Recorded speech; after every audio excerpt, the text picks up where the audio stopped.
Before I tell you this story, I need you to do something for me. Hit that subscribe button. Because what I'm about to share with you is so unbelievable, so calculated, so absolutely devastating that you're going to want to follow along for every single detail. Drop a comment telling me where you're watching from, and if you've ever felt that cold moment when your entire life revealed itself to be a lie. And if this story helps you in any way, consider hitting that super thanks button. Trust me, you'll understand why by the end. My name is Katherine Patterson, or at least I thought it was. Turns out I was only one of the Mrs. Pattersons. The receptionist's face did this thing I'll never forget. Her eyes went wide. Her mouth opened slightly.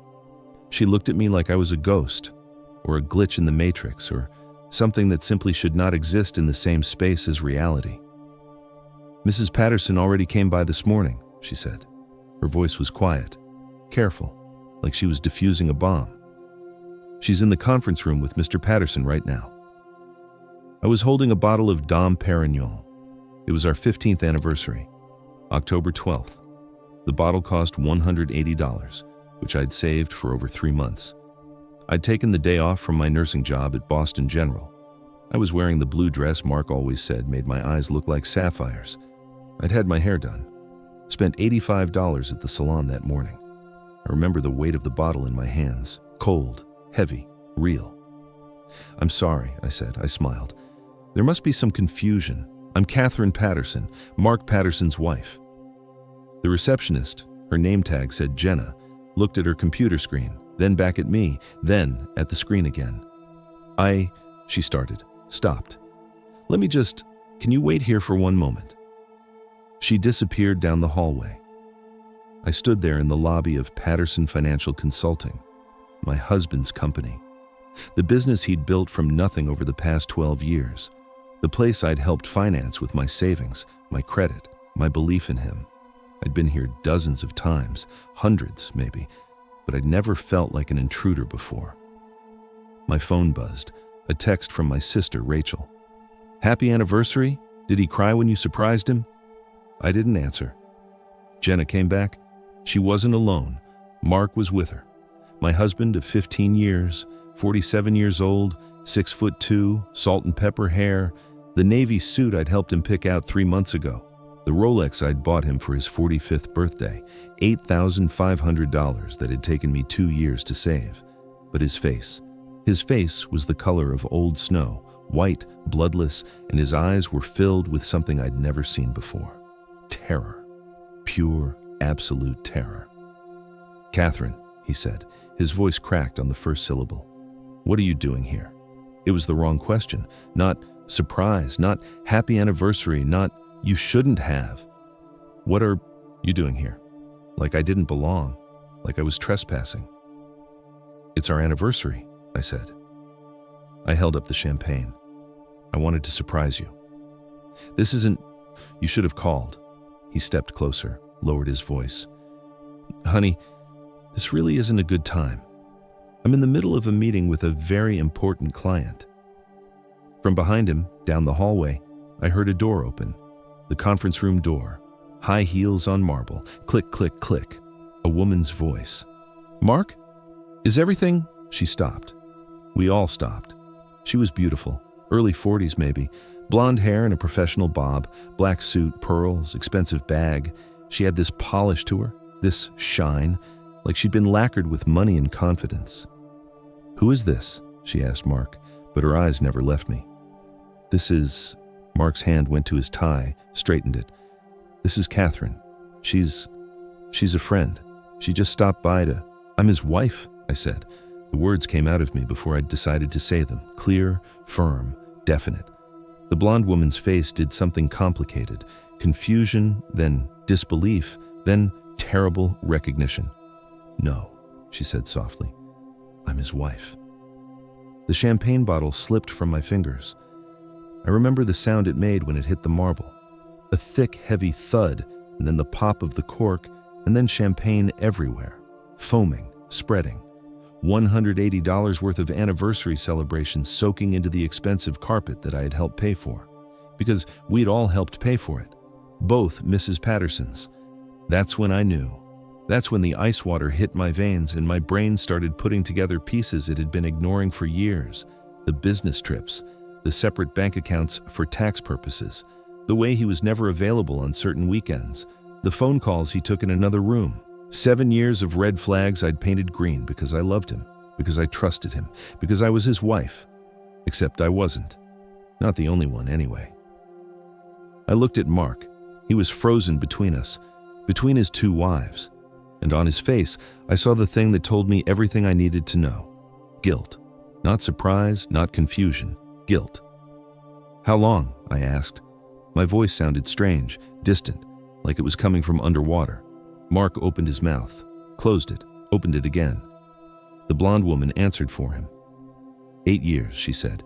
We've been married 8 years. We have 2 children together, a house in Newton, a joint checking account, every other weekend, every Wednesday, and most holidays. 8 years. I'd been married to Mark for 15 years. The math was simple. The implications were catastrophic. "You're lying," I said, but I knew she wasn't. "I have pictures," she said. She was already pulling out her phone. "Our wedding? December 19th, 2017. The 4 Seasons, 200 guests. December 19th, 2017. I'd been in Florida that week, a nursing conference. Mark said he had to stay. In Boston for work. Sent me flowers at the hotel. Called me every night at 10 p.m., except apparently he'd also been getting married. "Show me," I said. She held out her phone. There he was, my husband, in a tuxedo, standing next to this woman in a white dress, cutting a cake, dancing, kissing. I scrolled. There were hundreds of images. Birthday parties, Christmas mornings, a toddler in his arms, a little girl on his shoulders, a whole life, a complete, entire, separate life.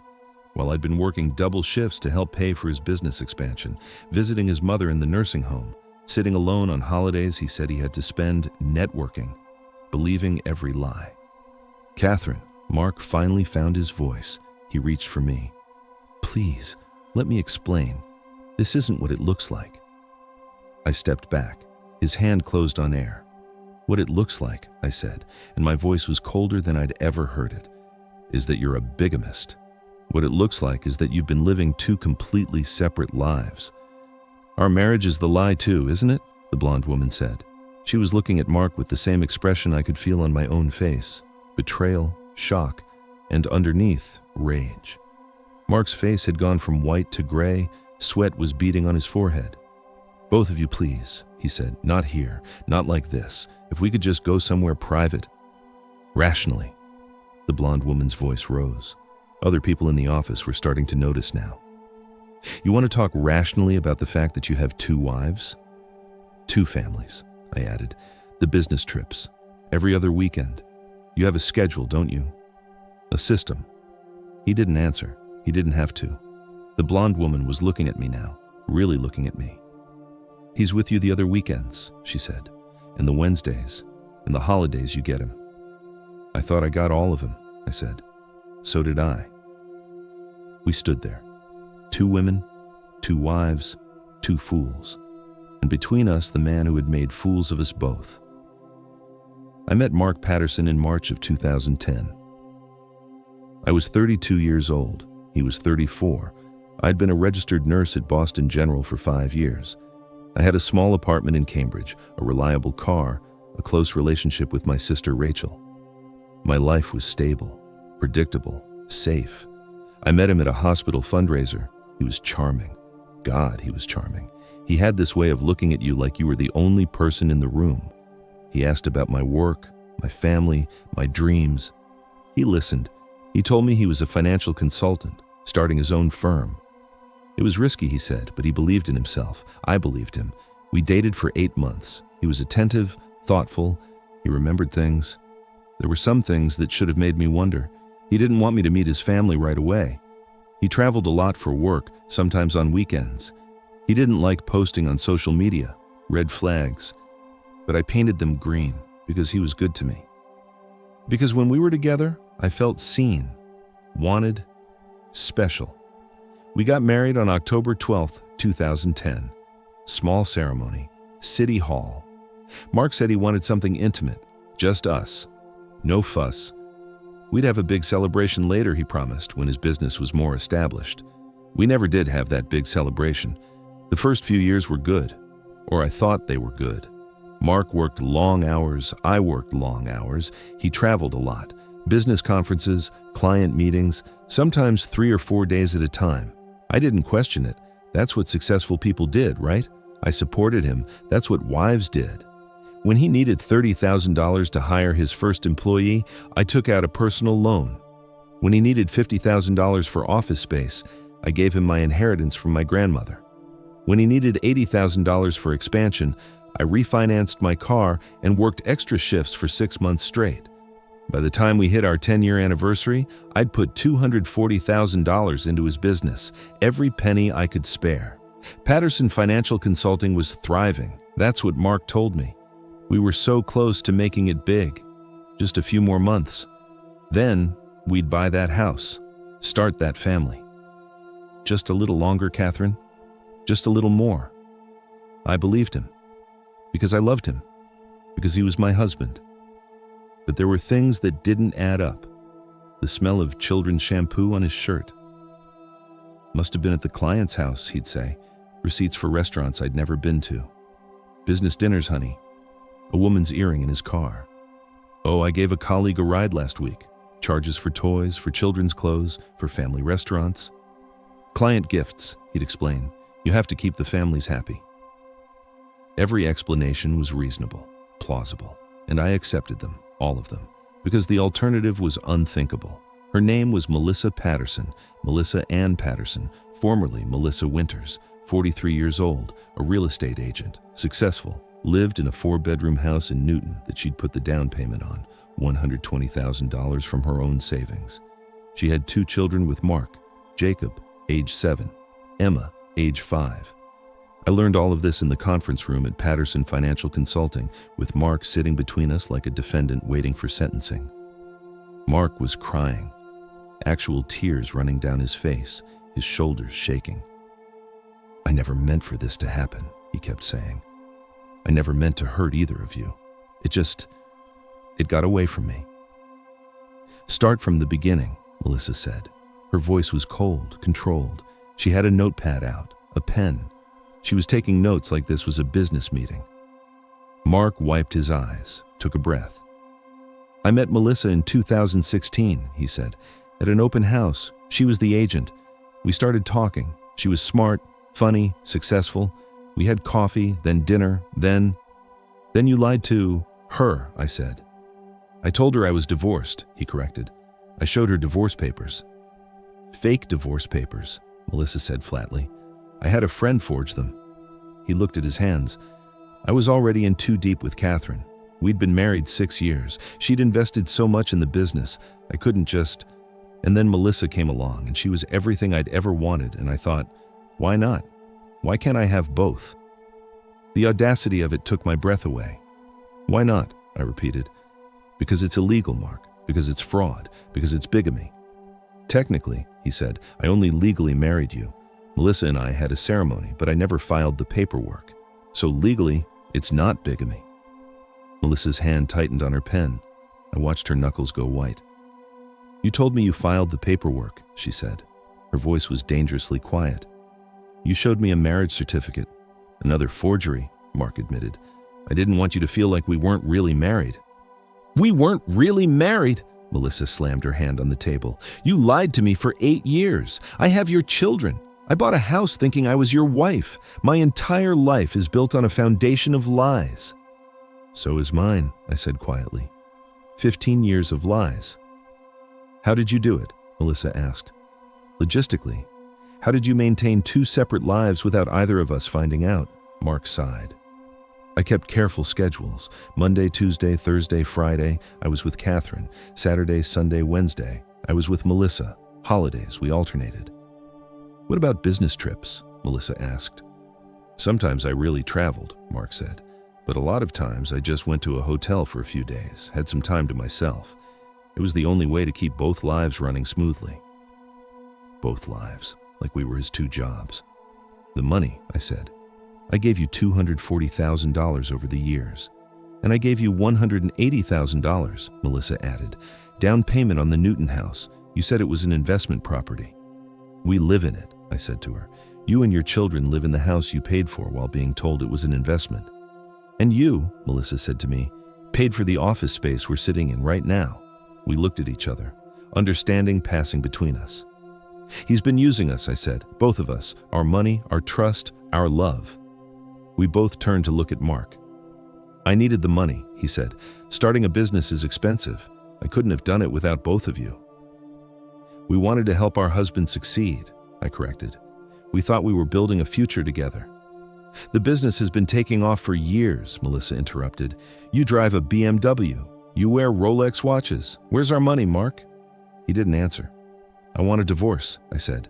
The words came out clear, final, immediately. Me too, Melissa said, though I guess technically we were never married. So what I want is to press charges, fraud, theft. Katherine, Mark said. His voice was pleading now, desperate. Please, I love you. We can work this out. Start over? I felt something hot and sharp in my chest. You want me to start over with a man who's been lying to me for over half of our marriage, who has 2 children I never knew about? That was the thing that broke me. I'd wanted children. For years, I'd wanted them. But Mark always said not yet. We needed to wait until the business was stable. The timing was never right, because he already had children with Melissa. He'd given her the family I'd been begging for. I started to cry. Finally, the tears came hot and fast. Melissa handed me a tissue. She was crying too, quietly. I need to know something, I said when I could speak again. Did you ever love me? Mark looked at me, really looked at me. And for just a moment, I saw something genuine in his eyes. I did love you, he said. I do love you, both of you. That's the problem. I fell in love with both of you and I couldn't choose, so I tried to have both. But we did get hurt, Melissa said. The moment you started lying to us, you hurt us. Every day you let us believe in something that wasn't real, you hurt us. Mark put his head in his hands. What happens now? He asked. Melissa and I looked at each other. Now, I said, we're going to compare notes. We're going to figure out exactly how much money you've taken from each of us, and then we're going to make sure you face consequences. Real consequences, Melissa added, not just divorce, legal consequences. You can't, Mark said. Now there was fear in his eyes. If you go to the police, I could go to jail. My business would be ruined. You committed fraud, Mark. You stole from us. You built your entire life on lies, and you're worried about your reputation? Melissa stood up, smoothed her skirt. Katherine, I'm going to give you my number. I think we should talk. Compare notes, make a plan. She pulled out a business card, wrote on the back of it, handed it to me. I took it. Our fingers touched briefly. This woman was my husband's other wife, my rival, my enemy. But in that moment, she felt like my only ally. I'll call you, I promised. Melissa looked at Mark one more time. Don't contact me. Don't come to the house. Don't try to see the children. If you do, I'll call the police immediately. Mark nodded, mute. For what it's worth, she said, I'm sorry this happened to you too. You deserved better. We both did. Then she was gone. I stood up. My legs felt shaky, but I walked to the door. Katherine, please. I didn't turn around. My lawyer will be in touch, I said, about the divorce and about the $240,000 you owe me. Then I walked out of Patterson Financial Consulting for the last time. The champagne was still there on the floor. Someone had put up a wet floor sign. $180 worth of anniversary celebration. What a waste. I called Melissa that night from my car, sitting in the parking lot of my apartment building. It's Katherine, I said. Katherine Patterson. Well, Katherine, I don't even know what my name should be anymore. I know the feeling. I heard her sigh. Are you okay? No? You? No. I've been thinking, Melissa said. We need to meet, somewhere neutral.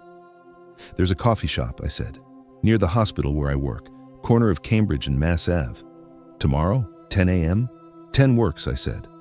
Katherine, Melissa said, her voice softer now, I think we can help each other if we work together. I think so too, I said. I didn't go back to the apartment after that night. I stayed with Rachel, slept in her guest room, cried myself to sleep every night for a week, and every day I learned something new. something worse. Melissa was already there when I arrived at the coffee shop. She'd chosen a corner table, 2 laptops open, a folder of documents. "I brought everything I could find," she said. "Bank statements, credit card bills, text messages, emails, 8 years of documentation." "I brought mine too," I said, 15 years worth. "Where do we start?" I asked. "The money," Melissa said. For the next 3 hours, we compared notes, built spreadsheets, traced payments, and what we found was worse than either of us had imagined. From me, Mark had taken $30,000 in 2012 for hiring an employee who didn't exist, $50,000 in 2014 for office space rented for half that amount, $80,000 in 2017 for business expansion that never occurred, $40,000 in 2019 for new computer systems bought used for $15,000, $40,000 in 2021 for market research never done. Total, $241,583. From Melissa, Mark had taken $120,000 for the Newton house down payment, $25,000 for renovations done for $10,000, $15,000 for a new car bought used for $8,000, $20,000 for tax debts that didn't exist. Total, $183,650. Combined, we'd given Mark over $425,000. "Where did it all go?" I asked. Melissa pulled up another spreadsheet. Luxury items, the BMW, 3 Rolex watches, high-end suits, expensive dinners, gambling debts, strip clubs, a boat, a timeshare in Florida, gold investments that tanked. I felt sick. "There's more," Melissa said. "I found evidence of a third woman." My blood went cold. Text messages from someone named Alex started about 2 years ago, very affectionate. Melissa turned her laptop to show me. "I don't know if he married her too, but he was definitely seeing someone else." How many of us were there? "I hired a private investigator this morning," Melissa said. $2,000. "But we need to know the full extent, for the lawyers and for the police." "The police," I repeated. "He committed fraud, Katherine, multiple counts. He stole from us. He falsified documents." Melissa leaned forward. "I want him to pay, really pay. I want criminal charges." "So do I said. Melissa smiled. It wasn't a happy smile. It was the smile of someone who'd found an ally in battle. "Then let's make it happen," she said. We shook hands across the table. 2 wives, 2 victims, 2 women ready for war. The private investigator's name was Marcus Chen, 45 years old, former Boston PD detective. Melissa and I met with him 3 days later. "Most cheaters aren't this organized," he said, "but your husband maintained 2 separate households for over 7 years without major incidents. That takes planning, dedication, a certain kind of sociopathic attention to detail." Marcus pulled out a contract. "I'll surveil Mr. Patterson for 2 weeks, track his movements, document his schedule, identify any other residences or relationships. By the end of 2 weeks, I'll have a complete picture of his life." Or lives, plural. "I have to warn you," he said. "What I find might not be pleasant. It might be worse than what you already know." "It can't be worse," I said. Marcus gave me a look, sympathetic but skeptical. He was right to be skeptical. Marcus called us 2 weeks later, said he had his report ready, said we should probably sit down. Marcus opened a thick folder. "Mark Patterson maintains 3 residences, the apartment in Brookline with Katherine, the house in Newton with Melissa, and a condo in Cambridge." "Cambridge?" Melissa and I said in unison. "The condo is rented in his name, has been for 3 years." Marcus pulled out photos. "This is where he meets Alex." He showed us pictures of a young woman, mid-20s, red hair, pretty, coming out of the Cambridge condo with Mark, his arm around her waist, both of them laughing. I felt like I'd been punched. "Her name is Alexandra Brennan, 27 years old, yoga instructor. Met Mark at a gym 3 years ago." Marcus paused. "She thinks he's divorced. He told her he has no children. He told her he's a struggling entrepreneur working on a startup." "There's more," Marcus said. "I found records of significant withdrawals from the business account, around $150,000 over the past 3 years. Cambridge condo, rent, furnishings, gifts for Ms. Brennan, including a $15,000 engagement ring purchased 6 months ago." The room spun. "Engagement ring," I said faintly. He proposed to her in September, Marcus confirmed. They're planning a wedding for next summer. Destination wedding in Hawaii. Already have a venue booked. 3 wives. Or rather, 1 legal wife, 1 fake wife, and 1 fiancé. All of us being lied to. All of us being used.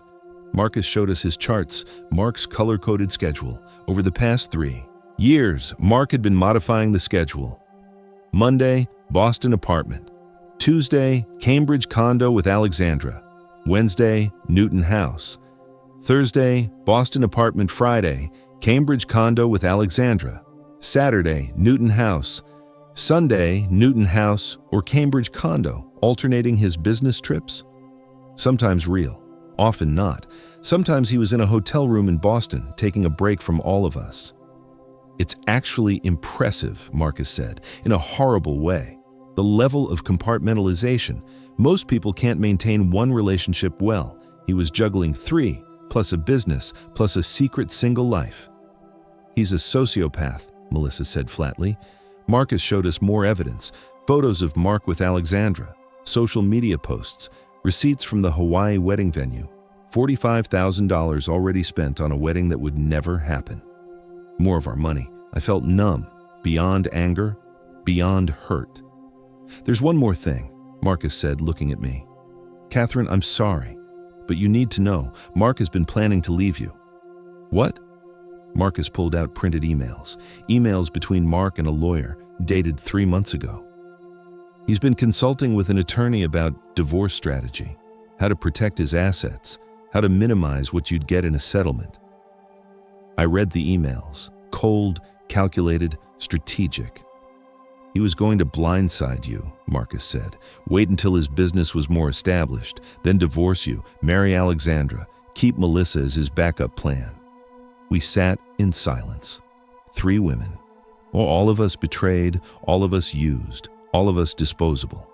So what do we do? I asked finally. Marcus closed the folder. You have enough evidence to pursue criminal charges? Fraud, definitely. Wire fraud, possibly. I've documented everything. You have a solid case. And Alexandra? Melissa asked. Does she deserve to know? Melissa and I looked at each other. We tell her, I said. We tell her everything. And then we go to the police. Melissa nodded. Agreed. We had a plan, and more importantly, we had proof. Finding Alexandra Brennan was easy. She was all over social media, public Instagram account. She posted 3 times a day, pictures of her yoga classes, her meals, her amazing fiancé. She posted a lot about Mark, or Mark as she called him. He'd even changed the spelling of his name for her. Melissa sent her a direct message on Instagram. Hi Alexandra, my name is Melissa. I need to talk to you about Mark Patterson. It's urgent. Please call me. Alexandra called within an hour. Hello? Her voice was young, bright, unsuspecting. Melissa explained she needed to meet, that she had information Alexandra deserved to have. Okay, Alexandra said finally. Tomorrow, 2 p.m., the Starbucks on Newbury Street, and yes, I'm bringing a friend. Alexandra came with a friend, both in yoga pants and trendy jackets, both pretty and unworried. They were about to be very worried. Alexandra, Melissa said. That's me. Alexandra looked between us. And you are? I'm Melissa Patterson. This is Katherine Patterson. Patterson? Like Mark? Exactly like Mark, I said. Can you sit down? This is going to take a while. They sat. Slowly, Alexandra's hand was on her phone. We're not here to hurt you, Melissa said. We're here because you deserve to know the truth about the man you're planning to marry. What truth? Alexandra asked. Her voice was defensive. His name is Mark, I interrupted. With a K, Mark Patterson, and we know him very well, because we're both married to him. Alexandra went white. That's not funny, she said. It's not meant to be funny, Melissa said. She opened her laptop, pulled up her wedding photos. I married Mark Patterson in December 2017. She showed Alexandra photos of her children. These are our kids, Jacob and Emma, Mark's children. No, Mark told me he doesn't have kids. He told me he's divorced. He lied, I said. I showed her my wedding photos. I married Mark Patterson in October 2010, 15 years ago. We're still legally married. I'm his wife. For the next 20 minutes, we showed her everything. Marriage certificates, bank statements, photos, the private investigator's report. The evidence was overwhelming. Alexandra was crying, silent tears streaming down her face. "He bought you an engagement ring 6 months ago," I said gently. "September, cost $15,000. He bought it with money he took from our joint accounts." "He proposed in September," Alexandra whispered, "at the Boston Common. It was so romantic. He said I was the love of his life." "He told me that too," Melissa said. "And me," I added. Alexandra put her face in her hands. "How could I be so stupid? How did I not see it?" "We wanted you to hear it from us first," I said, "before the police get involved, before the media attention, because you're a victim too." Alexandra looked up at us, her mascara running. "What am I supposed to do with this information?" "Whatever you want," I said, "but you should know we're going to the police. We're filing charges." "And we're telling everyone," Melissa added. "Everyone needs to know who Mark Patterson really is." Alexandra pulled out her phone, looked at it, at the man she loved, the man she was going to marry, the man who didn't exist. "I need to talk to him," she said. "Don't," Melissa and I said simultaneously. "If you tell him you know, he'll disappear," Melissa continued. "He'll hide assets, destroy evidence, run." "Or he'll lie," I added. "He'll tell you we're crazy. He'll have explanations for everything. He always does." Alexandra looked at us. "Then what should I do?"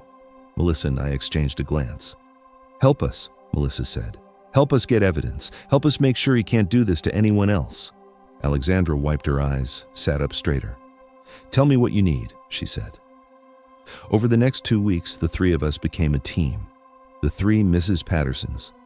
Alexandra kept acting normal with Mark, kept texting him, kept making plans for their wedding. But she was also documenting everything, recording conversations, saving text messages, tracking his lies. Marcus followed him to a hotel in Boston one weekend. Mark spent it alone, ordering room service, watching movies, sleeping, taking a break from all of us. The four of us, Melissa, Alexandra, Marcus, and I, sat in Melissa's living room reviewing everything. It was staggering. The level of planning, the dedication. He had separate phones for each of us, separate email accounts, separate social media accounts, separate everything. "This takes work," Marcus said. "Enormous amounts of work. Most people with secret second lives get caught within months." "So how do we take him down?" Alexandra asked. She'd changed since learning the truth, become harder, more focused. Melissa pulled out a folder. "I've been talking to a criminal attorney, Patricia Chen. She specializes in financial crimes. She says we have a strong case for wire fraud. Mark transferred money electronically from our accounts to his. That's federal.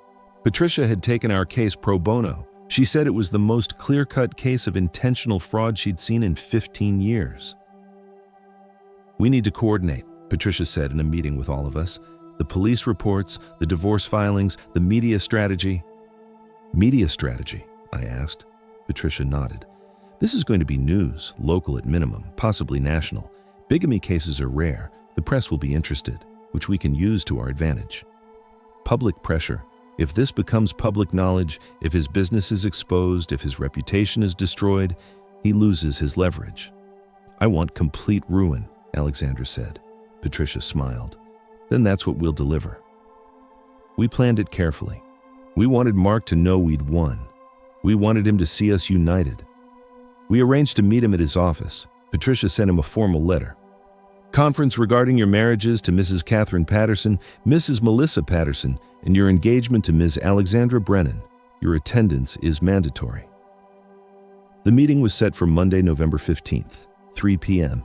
All three of us arrived early, Melissa, Alexandra, and me, plus Patricia, plus Marcus with the full investigation report. Mark's attorney was already there, nervous looking, expensive suit. Mark looked terrible. He'd lost weight, his suit hung loose, his face was drawn, his eyes were red-rimmed. "Good.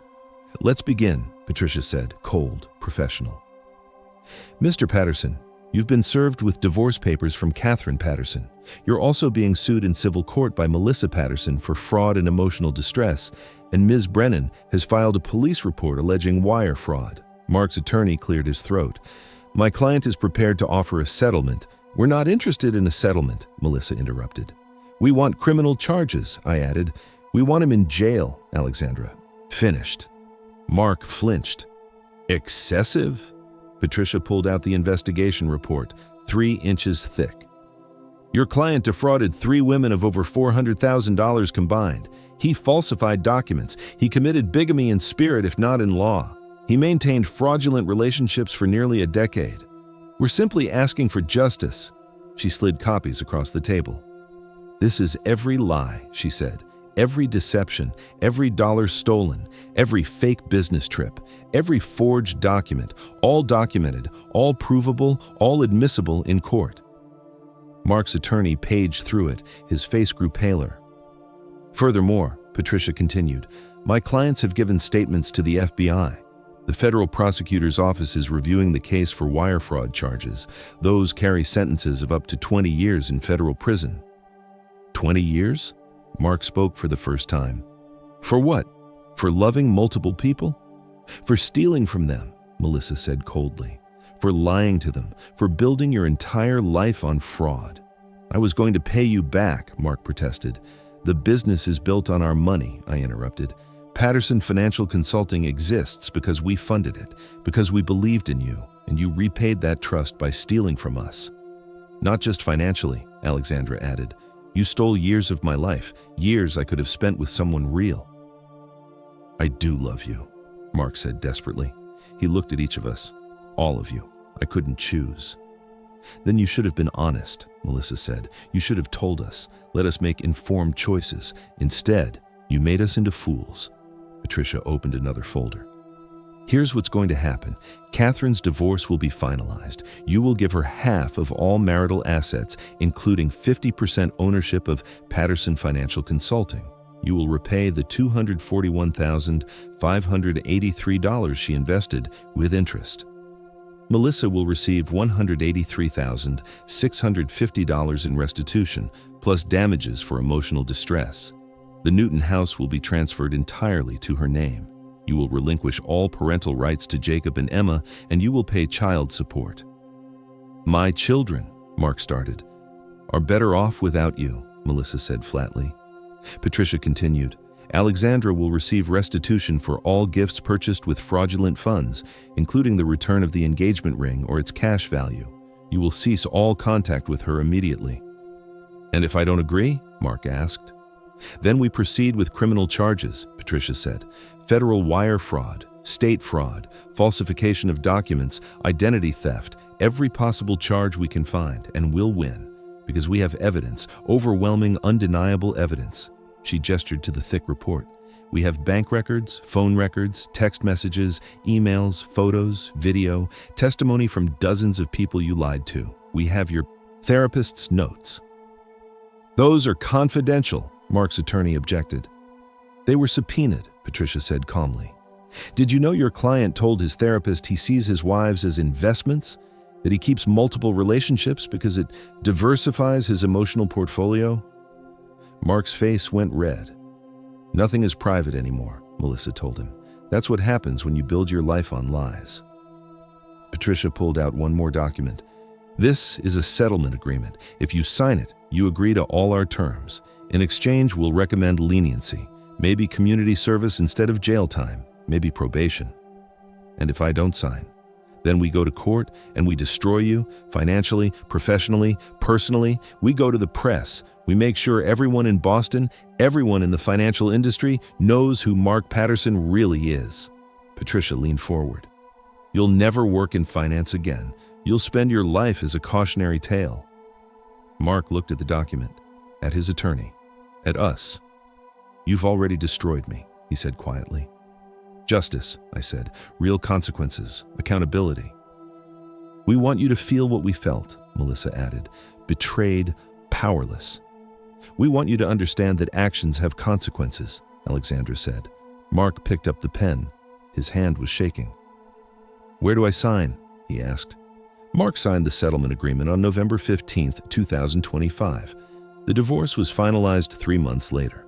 The civil suits were settled in April. The FBI investigated for 6 months. They found additional evidence of fraud. Other women Mark had scammed. In June 2026, Mark Patterson pled guilty to 3 counts of wire fraud. He was sentenced to 5 years in federal prison and ordered to pay $680,000 in restitution. Patterson Financial Consulting was liquidated. The assets were divided among creditors and victims. But we got our money back. All three of us, every penny plus interest plus damages. It wasn't about the money, though. It was about watching him stand in court and admit what he'd done. It was about seeing him led away in handcuffs while reporters photographed him. It was about reading the headlines. Boston financial advisor sentenced for defrauding 3 fiancées. Man lived triple life for nearly a decade. It was about knowing he'd lost everything. His business, his freedom, his reputation, the thing he'd valued most, destroyed completely. It's October 2027 now. 2 years since that morning I walked into Mark's office with a bottle of champagne and discovered my husband's other wife. A lot has changed. I'm no longer Katherine Patterson. I took back my maiden name, Katherine Walsh. It feels clean, fresh, mine. I still work at Boston General, still a nurse, but I bought a small house in Somerville, 2 bedrooms, a garden. It's completely mine. No one else's name on the deed. It's quiet, peaceful, real. Melissa and I are friends now, actual friends. We have lunch once a month. Her kids call me Aunt Katie. We laugh about how we became allies instead of enemies, about how Mark probably thought we'd fight each other instead of fighting him. He underestimated us. Alexandra moved to California, started a new yoga studio, got engaged, for real this time. She sends us photos sometimes. She looks happy, actually happy. We have a group chat, the 3 of us. We call it the Survivors Club. Mark is in federal prison in Pennsylvania. He'll be there for another 3 years. He writes letters sometimes. We don't read them. We burned the first few letters. Now we just return them to sender, unopened. He doesn't deserve our attention anymore, doesn't deserve our energy. He took enough from us. He doesn't get any more. People ask me sometimes how I didn't know, how I didn't see the signs. I tell them, because I trusted him, because he was good at lying, because when you love someone, you give them the benefit of the doubt. You explain away inconsistencies. You paint red flags green. You make yourself blind because seeing would hurt too much. But now I see clearly. Now I know what real love looks like. And it's not Mark Patterson's version. Real love is honest, transparent, faithful. Real love doesn't require schedules and compartments and separate phones. Real love doesn't steal your money to fund other relationships. Real love respects you. Mark never respected any of us. We were just characters in his elaborate fantasy, props in his performance. But here's the thing. His performance is over.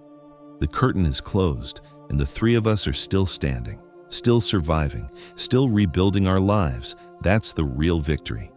Not the money, not the criminal conviction, not the public humiliation. The victory is that we survived. We found each other. We helped each other heal. We turned pain into power and betrayal into purpose. Mark wanted us to be his victims forever, to make us supporting characters in his story. Instead, we became the protagonists of our own stories, stories of resilience, of female friendship, of justice, of second chances, stories that end not with "they lived happily ever after," but with something better. They lived honestly ever after. So that's my story. That's how I went from being 1/2 of what I thought was a perfect marriage to being 1/3 of an elaborate fraud to being a survivor. If you've made it this far, thank you for listening. If you've experienced something similar, if you've been lied to, betrayed, used, I want you to know it's not your fault. You didn't cause someone else's decision to deceive you, and you can survive it. You can come out the other side. Maybe not the same person you were before, but stronger, wiser. The world is full of Mark Pattersons, people who see other people as resources to exploit, as investments that should generate returns.